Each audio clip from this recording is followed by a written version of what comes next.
Alrighty, so here we are with Steph Hodgins-May, and she's the Greens candidate for the federal seat of Macnamara, which I believe is probably the Greens' best chance at the next election. We're getting quite close to that seat. Yeah, absolutely. Closest seat in the country after federal Melbourne, which the Adam Band occupies. So we've got a great upcoming election on our hands. Yeah, well, so it's going to be a real focus point for the election, I guess. Yeah, absolutely. And the name's fairly new. So for those who don't know it, it basically starts at South Bank and winds around the coast of Port Phillip Bay, all the way through to Elwood. So it's nice. Yeah. And we also have Port Phillip councillor in the back seat as well. This is Kat. Hi. She's come along for the ride.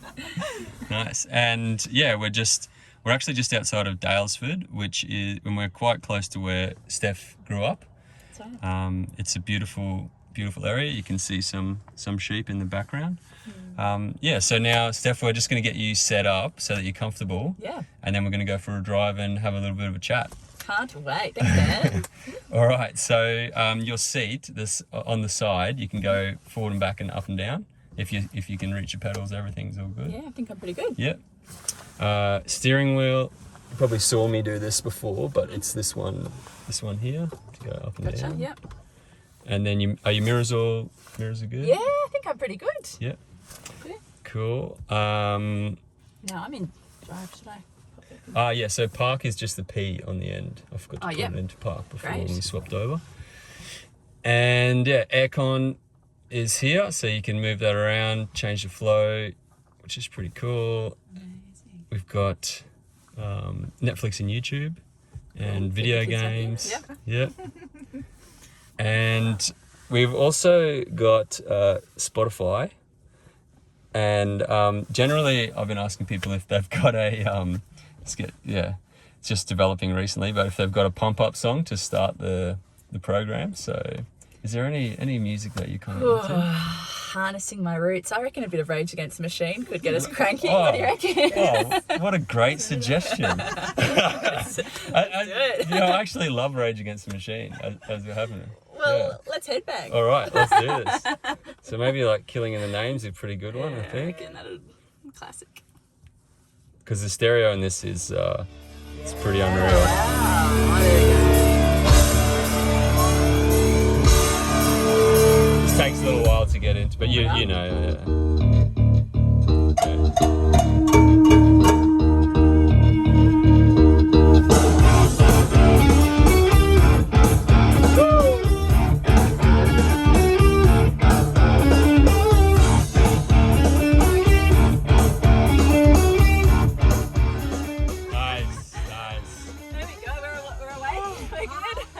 That's some good headbanging there. Oh wait. This one's good too.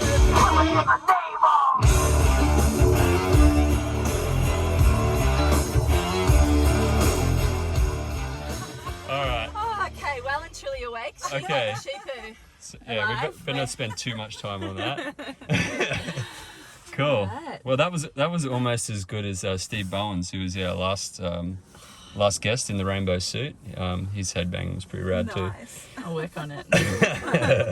So so that's like all the entertainment stuff in there. And now for driving, this is your indicator. So hard up will keep the indicator on. Yep. And then a soft up will be like 3 blinks for when you're changing lanes. Great.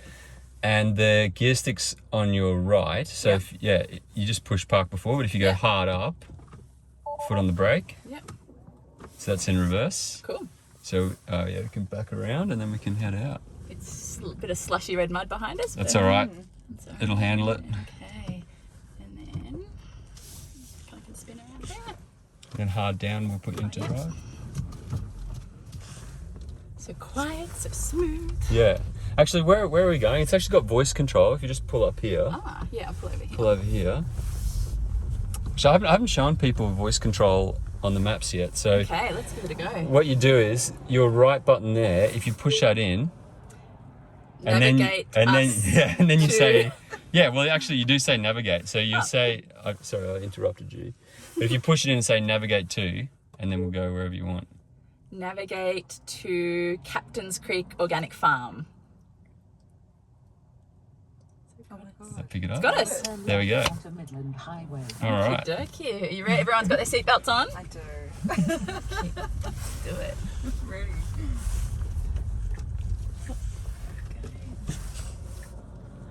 Starting at the Swiss Mountain Hotel, where my parents met many eons ago. Oh, really? Yes. Oh, wow. One of the longest running liquor licenses in the country. There's its claim to Really? fame. Yeah. Wow.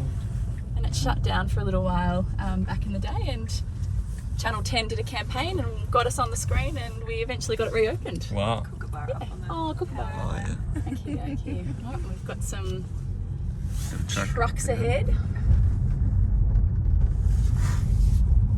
But the steering wheel works. Yeah. Are you feeling comfortable? I feel great. Yeah. So what I reckon we'll do, we've just got a truck on the road here, but once we get past that, if you're feeling comfortable, we could do like a little acceleration. Alright, let's do it. If there's no... Got to give the wave out of the battery. Alright, you just say when. Just a quick question on Yeah. waves, because in central Queensland we wave like this. Yeah. Is that how you wave down here as well? Hands on the steering wheel. Country Tip wave. of the finger. Country Yeah. wave. Yeah. So it's an Australian thing. It is. You know, you can pick a non-local from a mile away, Yeah. literally. If they use two fingers to wave, you're like, it's clearly not a local. Go back to the city. Yeah. So if you want to pull up here, Yeah. I reckon this would be a good spot. You can stay on the road if yeah. there's no one coming. There's no one coming. Yeah. Yeah. So come to a complete stop. Alright. And if you're comfortable and when you're ready, Yeah. we can do a 0 to 100. Okay. And you can pull it anytime you want, but you're very safe. The car's very secure, and if you're ready, you can plant it. You ready? I'm ready. I'm ready. All right. That's good. Wow, it's like a roller. It's Luna Park. Yeah. It's the roller coaster feeling. Wow. You okay? Yeah, it was amazing. Yeah. All right, just Oh my let your foot gosh. off. Let your foot off. Yeah. And now hit it again. Go again.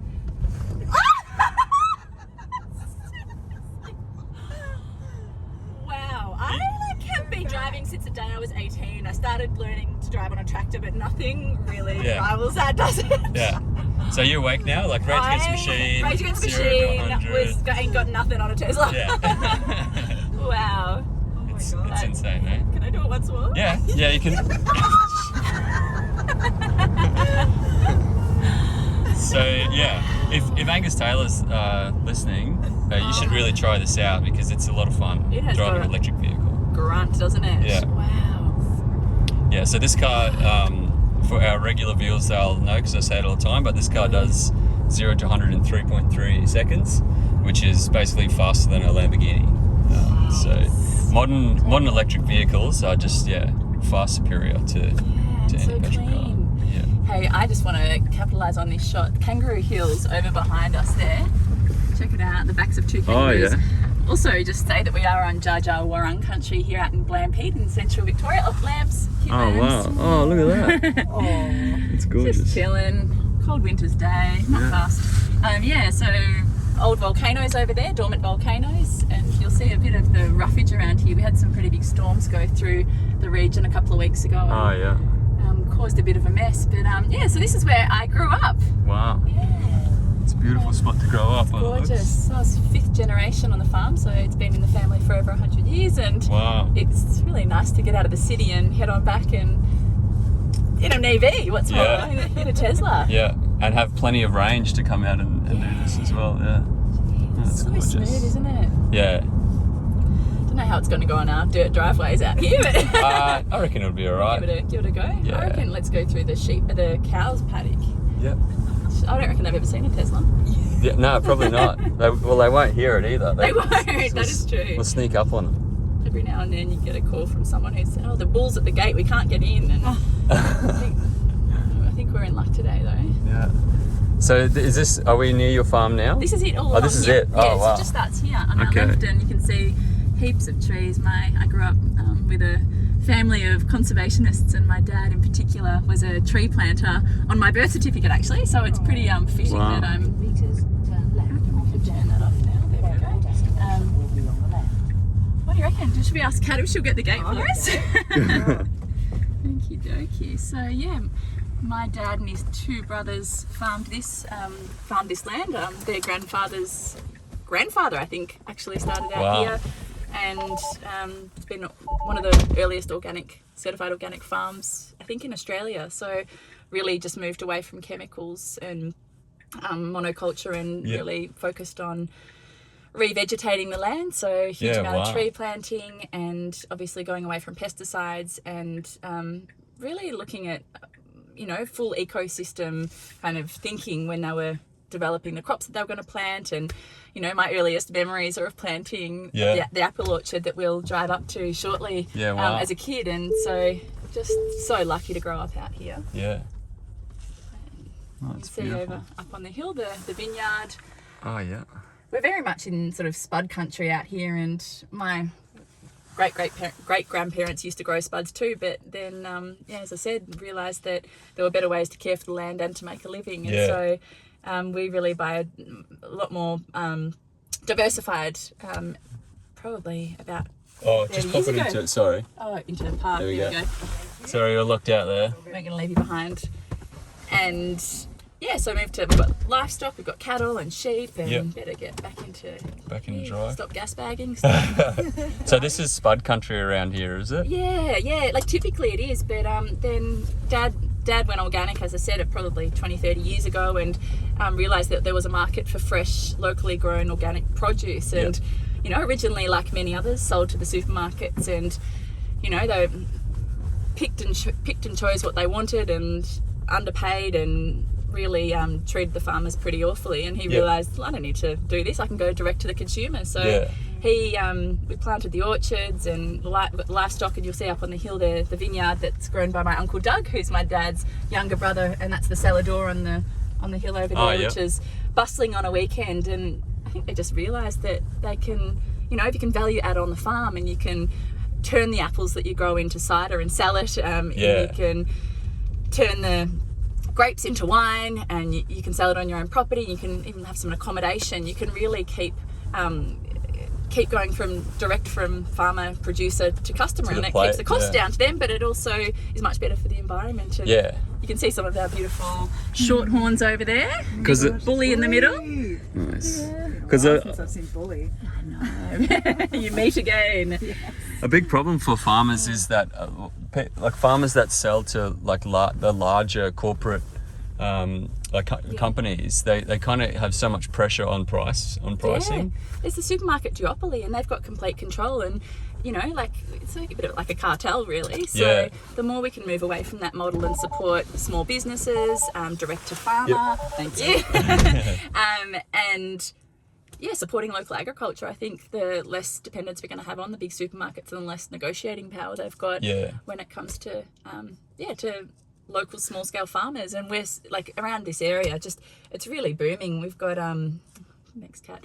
We've got Joe and I meets up the farm. They produce their own pork and have their own farm shop. We've got the vineyard here, and the accommodation that's offered to guests, so they can come and explore the farm and get their hands dirty and go out into the paddock and pick some veggies. Nice. And look, winter is very much the dormant season out here, but you'll see the apple orchard here that I planted with my dad as a kid. And that's amazing. And so are a lot of farmers in the region starting to do more value adding and sell more directly to local stores and that kind of stuff now? Yeah, absolutely. They have to, and you just cannot rely on an external market like that anymore. And the people you meet, the community you build, it's all part of it. And I grew up out here, and all of our neighbours are spud farmers, and they work their guts out, but the land's just absolutely flogged as well. And you can.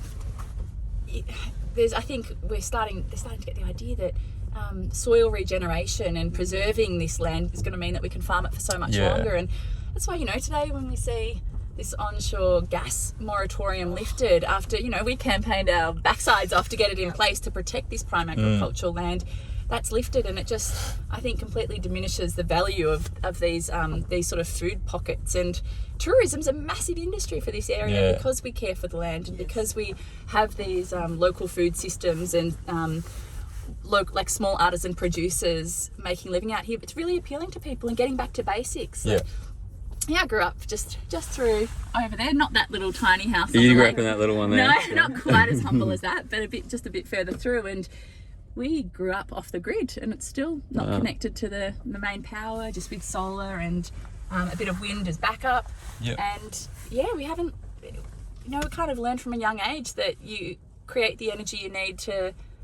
You use your appliances during the day when the sun's shining, and you don't at night. And I think technology's come a long way since. But I mean, growing up like that, it's proven that it's possible, kind of thing. It shows that it's possible. And now with modern technology, with community-owned batteries, and we're going to talk a bit later maybe about taking this Tesla off-road. We are off-road.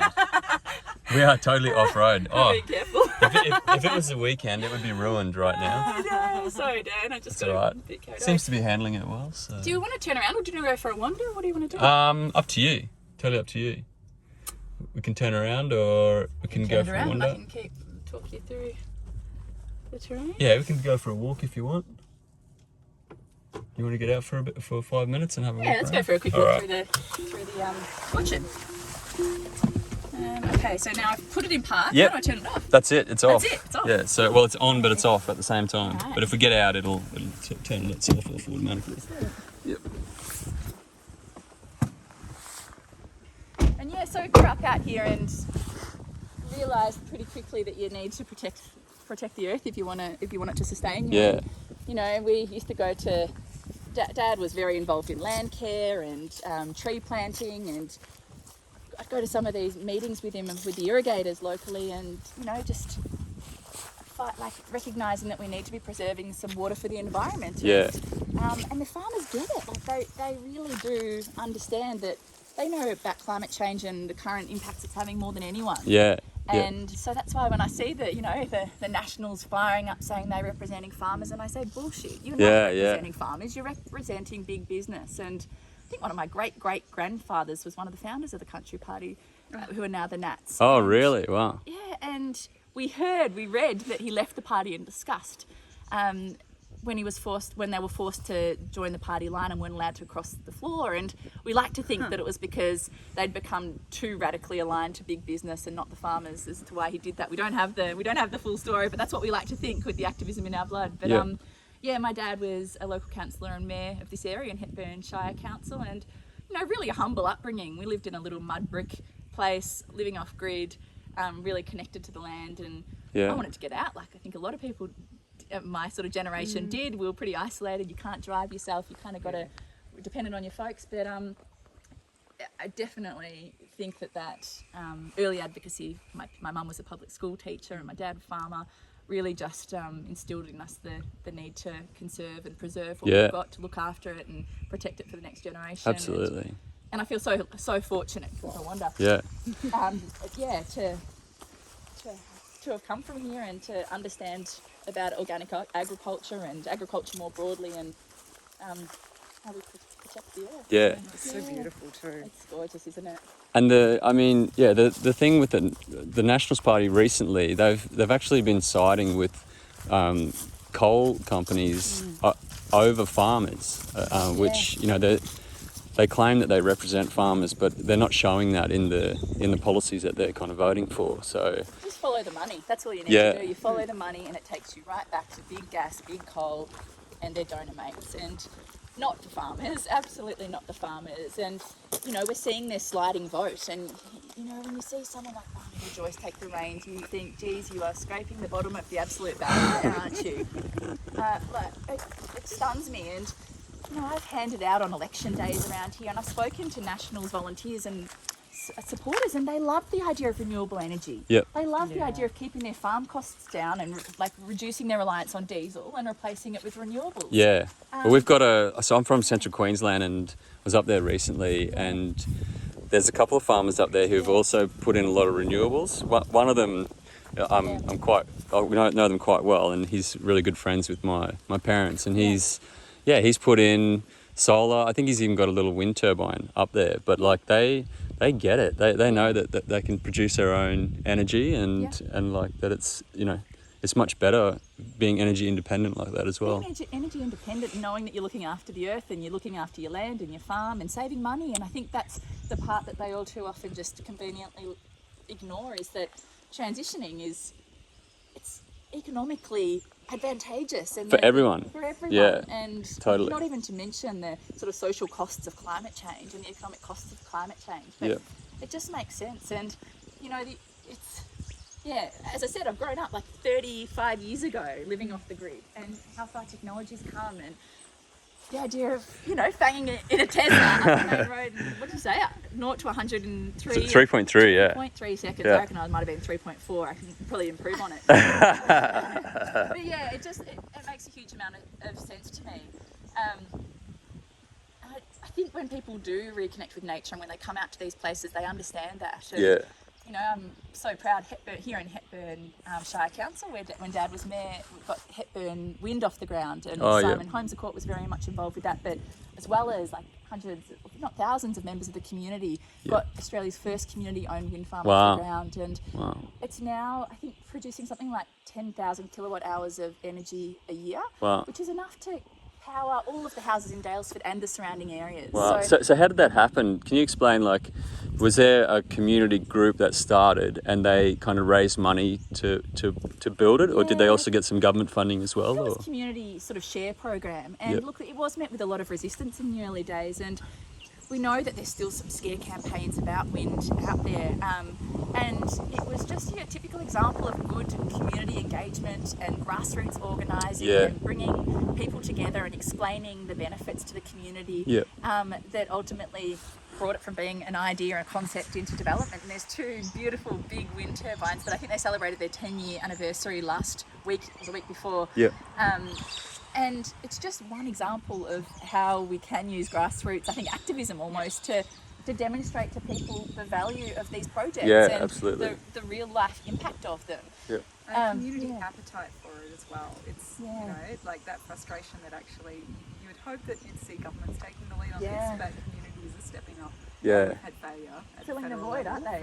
Same with council level, I'm sure. It took, we might start walking back, because I've been in Queensland for the last few weeks. I'm not used to the cold, and I'm shaking, and now the camera is going to be vibrating. Very cold. But I was going to say, a couple of days ago, I actually took the independent member for Indi, Helen Haynes, for a drive as well, and she was also talking a lot about community-owned energy, and she's doing a lot of work to start an agency which helps communities across Australia to basically build their own energy and become energy independent as well. So Well, decentralised power, I think, is it just builds community resilience and reduces the reliance on these big corporations to get to set the rules. And I suppose you can apply as across farming and local agriculture and food production right through to energy production and take the power back, literally. Well, something I've kind of been thinking about lately, and with regard to that, is decentralisation of power generation, decentralisation of electrical power actually leads to a decentralisation of political power, and it puts more political power in the regions, because once regions can generate their own electrical power, they're also getting a lot more political power, so they'll be able to build more infrastructure and have more power to get more stuff for their own communities, I guess. Oh, for sure. And there's Kangaroo Hills back up in the background again. And as I said, like beautiful, rich, red volcanic soil. You can basically grow anything out here. But we have a rest in winter. The farmers have a rest in winter. So nice. Jump back in. A bit fresher than St Kilda, isn't it? When the sun was shining when we left. I might actually put the heated seats on for a little bit. Ooh, luxurious. Okay, so I'm going to take off park and go into Yep, straight up. Right, and back ourselves out of our own private car park here on the grass. So Tesla's actually bringing out a Cybertruck soon. I have seen it. Have you? Yes. What are your thoughts on it? I think you told me about, like, what is it, the 4 stages of acceptance, or seven stages? Yeah, 7 stages of acceptance. 7 stages of Cybertruck acceptance. I went straight from 0 to 7. Did ya? Yeah. It took me a week, but yeah. I think it's just the idea of electric. Like, I'm probably pretty predictable as a green, and but the idea of not being dependent on someone to provide fuel and just plugging it in, we've got solar panels on the property around here and surplus energy in summer, and just getting to power that ute up. And I hear that they're pretty powerful things, aren't they? They can tow how many? Well, there's three different ones. So there's a single motor, a dual motor, and a tri-motor. Yeah. The tri-motor Cybertruck will actually do 0 to 100 in 2.9 seconds, which is faster than what we just went then. And it'll have 800 kilometers of range. Wow. So all these arguments from people like Angus Taylor about, you can't drive an EV because of range or whatnot, it's just absurd. Yeah, it's complete garbage. They're scared. They're scared, as you said, of losing that control, and the world's moving on without them. Yeah, That's exactly. The reality. We need to move. So. Thank you, Kat. Thanks again, Kat. There's a lot of gates. I've opened enough gates in my lifetime. In my childhood to last me a lifetime. So I'm going to make the most of this. Thank you. Experience of bully to know that the gate needs to be closed. The gate needs to be closed. Yeah. So you can even just look from, like, the the tree growth and the emphasis that we put on that. So a lot of these trees, did you plant when you were a kid? Yeah, many of them, especially this apple orchard. I think I remember having multiple tantrums when I wanted to be doing anything but planting trees, but then you enjoy the fruits of your labour with the great apple crop. Yeah. Nice. So it's a beautiful part of the world.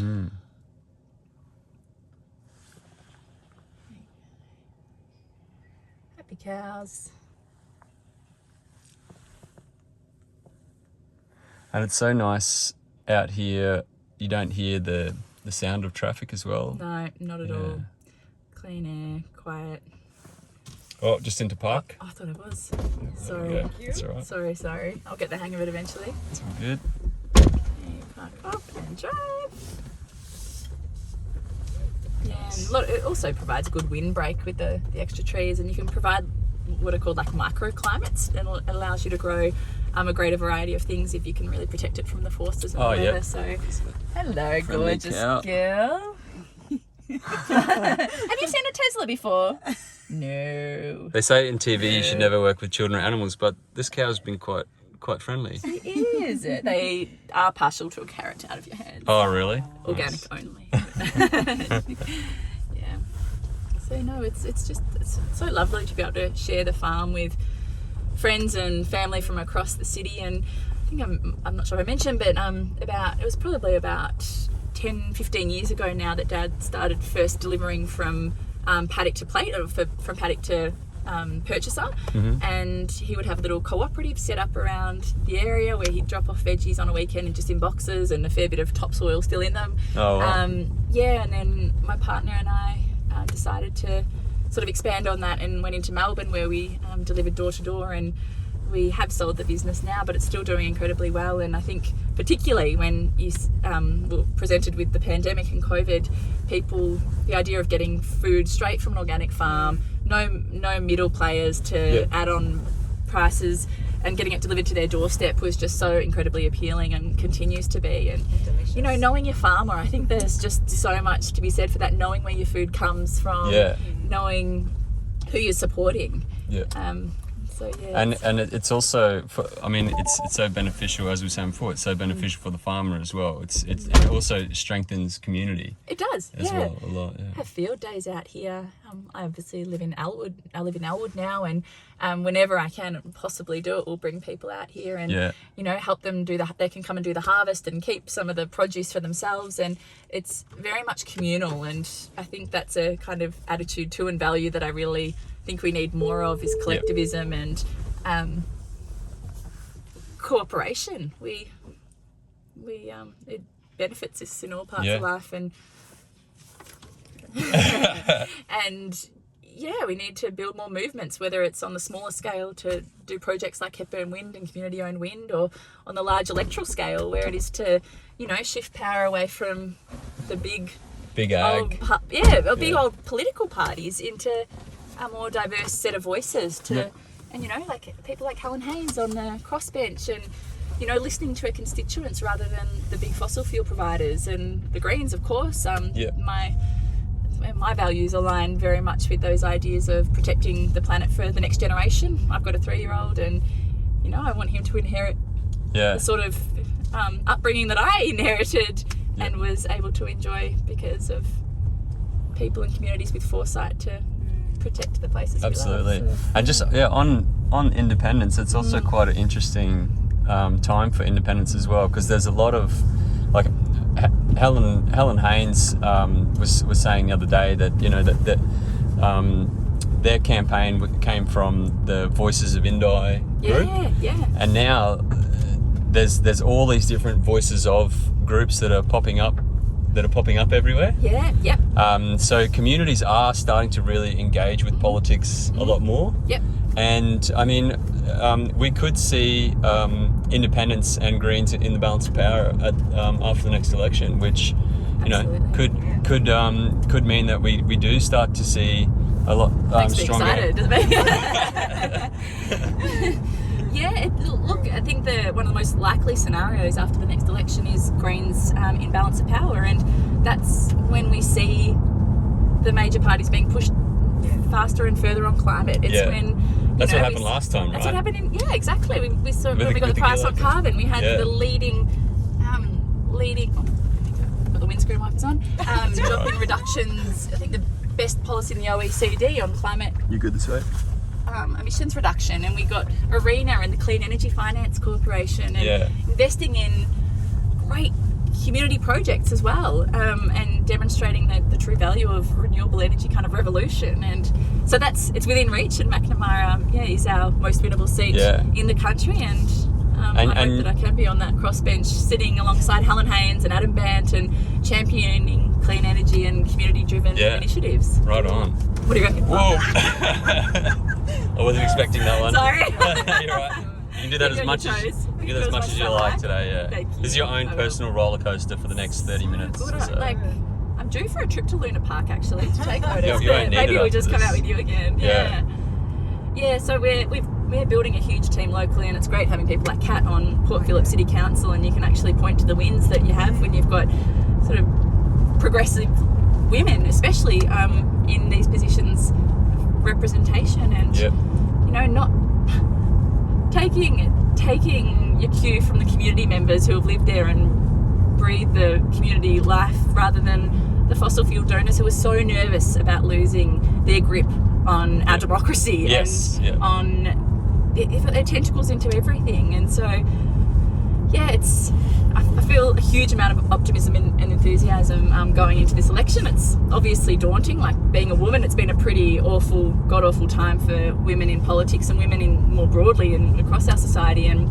I think we need more of us in there, women at the front, shaking it up, changing the culture so it creates a space for more great, diverse people to come through and represent what is a really diverse constituency right across the country. So absolutely. And you mentioned earlier when we were driving up that we're starting to think that maybe there's an election coming up. Well, there's an election coming up probably in the next 12 months. And you're saying that already. You're seeing, because you've campaigned before, you're already getting a lot more interest this year around. So the community's already more engaged now than it was a few years ago. Is that right? Yeah, I cannot remember a time where we've had a bigger announcement and launch than this last weekend here.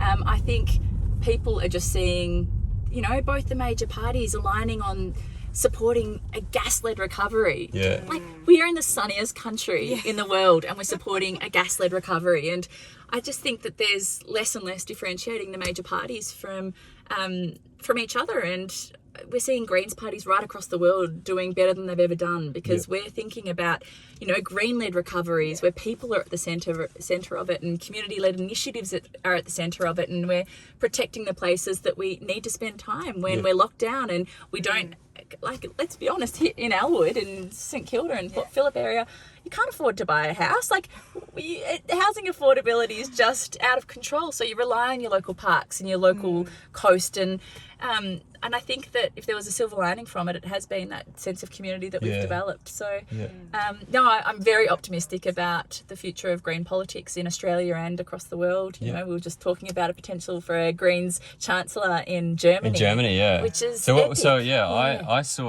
think I read an article a couple of weeks ago. I'm going to do one more while you're talking. Yeah, did you want to go? Are we going to go that way, or well, I'm going to go. I think drop Councillor Copsey around the corner, okay. and then I'm going to do one more little 0 to 100, and then we'll cruise into town. All right, sounds good. It's a bit sludgy there, doesn't it? I reckon it would want to look like Okay. Yeah, so there's so much hope, and you know, our way of doing politics is talking to people and listening to people. It's grassroots, isn't it? And that's really like what I've been trying to do with this little project that I've been doing for, well, it's been 2 months now. It's happened organically. Yeah. But what I'm trying to do, what I'm hoping to do, is go to regional towns around Australia and let regular people drive the car and experience. We've driven past a few times. Those guys getting to know us. But yeah, it's all about going to regional towns and actually talking to people and letting them experience what modern electric vehicles are like. I'm used to it now. It is, Dan. Sorry, it's a very serious topic, but no, it's fine. Resist. It's fine. Yeah. It's nice to talk about electric vehicles while accelerating an electric vehicle. So it is true. But I suppose bringing it back to Macnamara and Melbourne, where I'm running, and you know, it's such an interesting seat because it could be the difference between having a progressive crossbencher like me in Balance of Power, sitting alongside those wonderful independents and Adam Bant, and deciding whether we have world-leading climate packages again, like whether deciding whether we drive down emissions and protect our kids' future, or you know, the alternative is we've got a backbencher in there who's kind of basically saying the right things but voting the wrong way. I just think people are getting that. They get it and they don't like it. They want to believe what they're being told by politicians, and I think bit by bit we'll chip away and we'll restore that. I think faith in our democratic system. It sounds a bit naff, but that's truly what I believe we do. Absolutely. Absolutely. Good stuff. Good stuff indeed. So how are you enjoying the drive generally? Does it feel really comfortable and like in control? I wish I could get myself one. Well, this is the thing, right? This is the thing. So Norway's had the best electric vehicle policy now for like 20 years. And what happened in Norway was there was a everybody does that. We might say farewell to Kat now, I think. Is that it's happy to go for a little wander down the track? I'm happy to take in some fresh air. Great. Well, thank you so much. Thanks Kat. No worries. Good to see you as well. Bye. See you back in Port Phillip. Bye. We go talk to some birds now. Oh, good idea. Make yourself comfortable. See you. Bye. So sorry, you're saying. Oh, sorry. Down. Yeah. So when the car like flips around, you'll see then it goes into drive. Yeah. So I was just going to talk about like what the federal government can do in terms of electric vehicle policy and why that's important. Yeah, right? please. Yeah. So at the moment, our cities are completely clogged with petrol and diesel cars, and people who drive those cars, it's not their fault. Like that's really the only option that they've had, right? And the government, the Australian government, really has the worst electric vehicle policy in the world. Norway has the best, and it's had the best for a long time. And what happened in Norway in the 90s?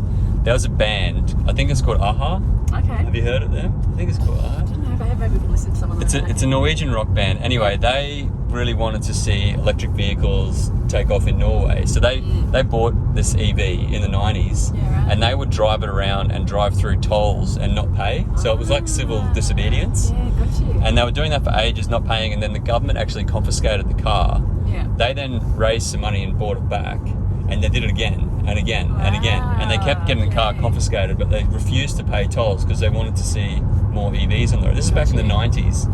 And then in 2001, the government introduced a 25% subsidy on EVs, and they've had all these other incentives for electric vehicles for 20 years. Yeah.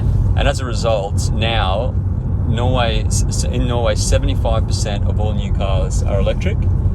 They're banning the sale of petrol and diesel cars by 2025, right? Just imagine. Yeah, well, even now, like Oslo, which is the capital of Norway, the air is 30% cleaner than what it was 10 years ago because they've had their EV policy has been so good. And now contrast that with Australia, which is at the other end of the spectrum. We have the dumping ground, aren't we? The dumping ground. We're becoming the dumping ground. Inefficient, dirty, killing vehicles. Like, you say, how many people a year does air pollution kill? It's the leading causes of death. Around the world, it's millions. And I mean, deaths is one thing, but also sickness. There's diesel particulates linked to leukemia, it's linked to asthma, it's linked to cognitive impairment in children. So this stuff is making us all sick, and we're not blaming anyone for that, but we have to acknowledge it, and now we have to try to put in policies to change that and get clean air into our cities, and we can totally do that.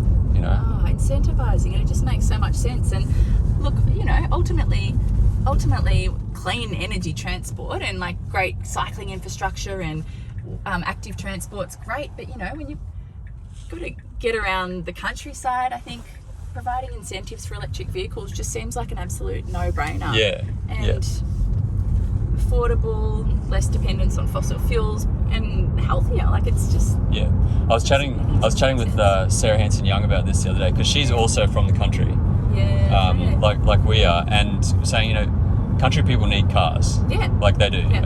In the city, we want to see more bicycle infrastructure and pedestrian-friendly streets. But the reality is, in the regions, in country towns, people need cars. And electric cars are perfect for regional towns.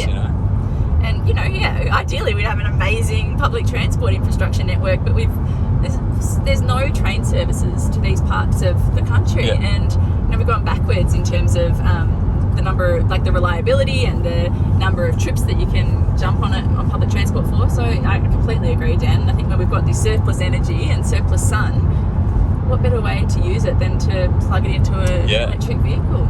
Totally. And you were saying sort of earlier that there's like Tesla in particular are putting a huge amount of effort into ensuring that the parts can be reused and recycled, and are thinking beyond just the actual power generation into the materials that the car's built with. Absolutely. So the new Tesla battery packs will be basically 100% recyclable. So what the Tesla philosophy in product design, they're talking about non-extractive mining, which is kind of a fancy term for recycling. But even the foam in the seats that we're on now, Tesla took out a patent on the foam, that it's the first car seat foam which has the ability to be fully recycled as well. So when this car, first of all, these cars last a lot longer than petrol and diesel cars. So someone in Germany, a Tesla owner in Germany, recently became the first person to do over 1 million kilometers with the same battery pack and motors. The new battery packs, Elon Musk is saying, will do 1 million miles, which is 1.6 million kilometers. So you're getting 5, 6, 7 cars worth of mileage out of the same vehicle. And then when that vehicle is at its end of life, a lot of the components can be recycled and reused without kind of having to rip up more land. Just think forward to when we've got electric tractors and utes and vehicles, and they're affordable. I think that's just such a big thing. We need to be providing a framework for people to tap into, and I'd love to have an EV, and I've said I'm not going to buy another car until it can be electric, but we need the government to lead the way in providing the infrastructure and incentives to get us to be a modernised fleet. Like it's I mean, like all products, when things hit mass production, the price comes down. Now, in the meantime, the government can provide help and provide incentives to help grow that market. You know. But instead, in Victoria, the Labor government's done the absolute opposite. They're taxing. They're taxing EV use. Madness. the first government in the world to Really? actually put a tax on electric vehicles and try to slow them down in the slowest EV market in the world. And why? Why are they doing that? Well, I don't know. I don't understand it. But I tell you what, the oil industry benefits massively from suppressing electric vehicles, right? Because electric vehicles are a threat to the profits of the billionaires in the oil industry, right? So, and it is well known that globally, it is well known that globally, like the oil industry has put billions of dollars into fear campaigns to try to suppress electric vehicles for many decades. And so many other things, like just the efforts that they've expended on making people think that individual responsibility will solve the climate crisis, is what is perpetuating the climate crisis. And that if we all do our recycling and if we all use a keep cup, that we're going to be okay. It's just, the billions of dollars that totally misleading. Yeah, totally misleading. Totally.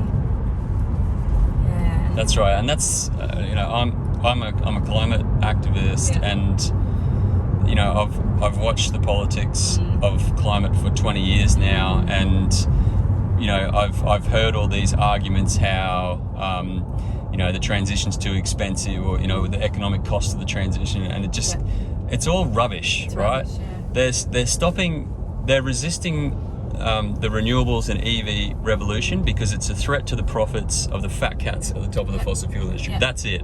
We could be a lot further along this transition than what we are now, but there's certain interest groups that are holding us back. Oh yeah, the donation caps, like it's extraordinary that they can take millions of dollars from fossil fuel companies and think that, expect us to think that doesn't mean that it doesn't count for something, that they're not bidding for what they want in terms of policy, and it's taking us for fools, isn't it? Well, we call them, they're called donations, but come on, they're actually bribes. They're bribes, yeah.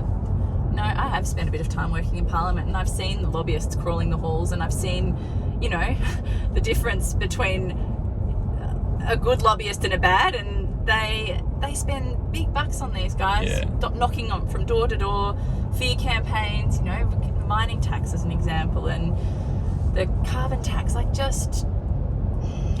mining tax, I thought Kevin Rudd did a great job at that stage, introducing the mining tax and bringing it along, talking to Australians and convincing this is a good thing, and that was great. We had a great opportunity there, and then a couple of mining billionaires put a few $1 million into an advertising fear campaign, and manipulated parts of the electorate into voting against it.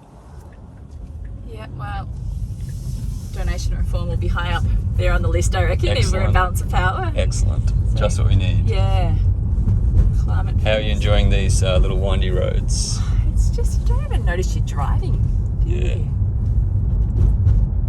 So where are we heading now? So we're heading back towards Daylesford. There is a charging station in town.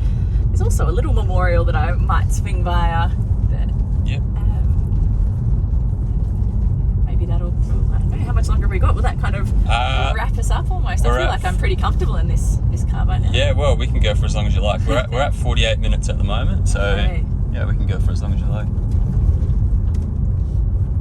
We've still got plenty of battery, so that's no problem. So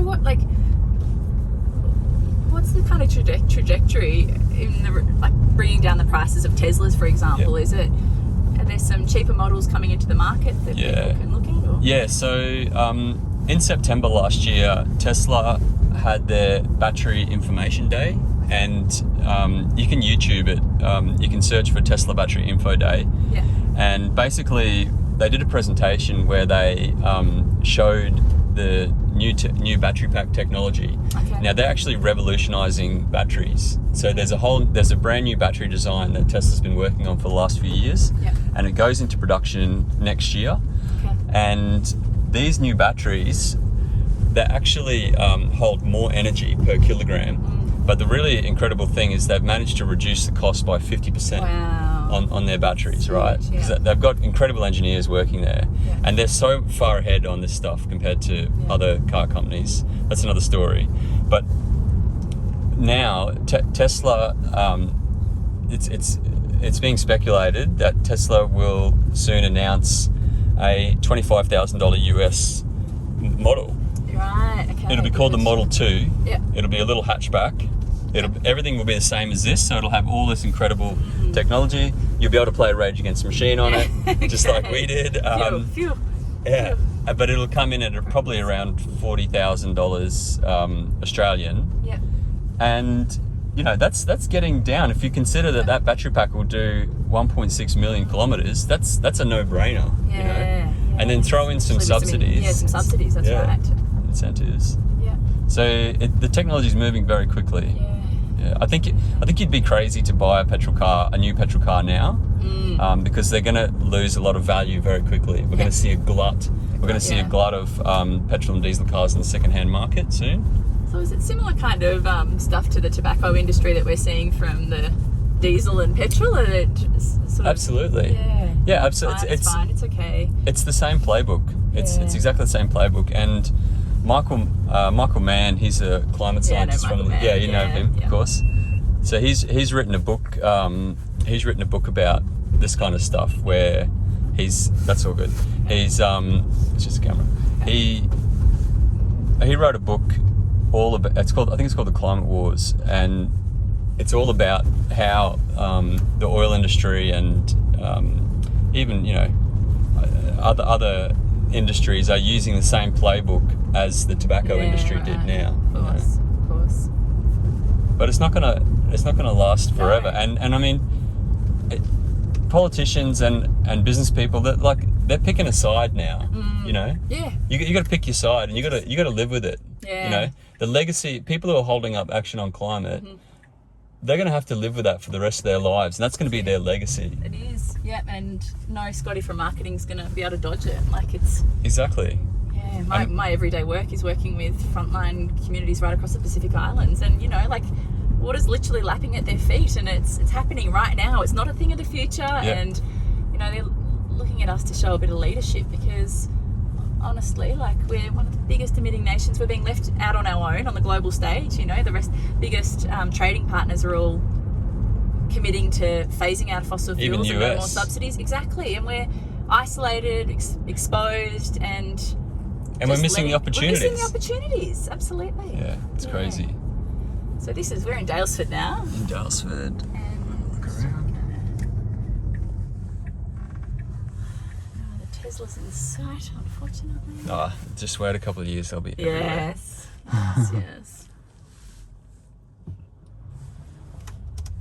Indicator on.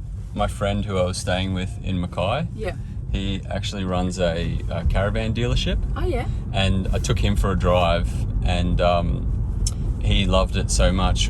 Within 2 hours, when we got back, he'd pre-ordered a Cybertruck. Oh wow! So when we've already planned this, it might be like a year until he gets it or whatnot. But when he gets it, we're going to go down to the local drag strip. Yeah. And we're going to put one of his caravans on the back. Yeah. And we're going to try and break the world record for a quarter-mile towing a caravan, and then we're going to show Scott Morrison. To Scotty. Yeah, absolutely. Load of rot, and people are every time they say something ridiculous like this, they got away with it at the last election. They won't get away with it this election. Coal miner by coal miner. Yep. Country girl by country girl. Where are we now? And this is maybe. I don't know. I feel like maybe we can turn off. I might go show you afterwards. Go show you down at the lake, but What a trip. It's been just a real eye-opener for me. I've seen electric cars, I've heard about electric cars, but I've never had that rush, and I've never really appreciated the kind of how twisted up the fossil fuel industry and big oil is with our kind of, I don't know, day-to-day living and driving and commute and transport and getting around. So I really want to put the park on. Really appreciate getting out today, Dan, and showing you where I grew up, and I don't know, maybe we can spin back to to St Kilda and Port Phillip and wrap up our trip there. Yeah, absolutely. Awesome. All right. Well, yeah, Do I have to Steph. get out of the driver's seat? You're welcome to drive it back, but we'll wrap it up here. Yeah, sorry. Steph Hodgins-May, thanks so much for driving this electric vehicle today, and wish you all the best at the next election, whenever that may be. Thank you so much, Dan. It's been an absolute pleasure. Awesome. Cheers.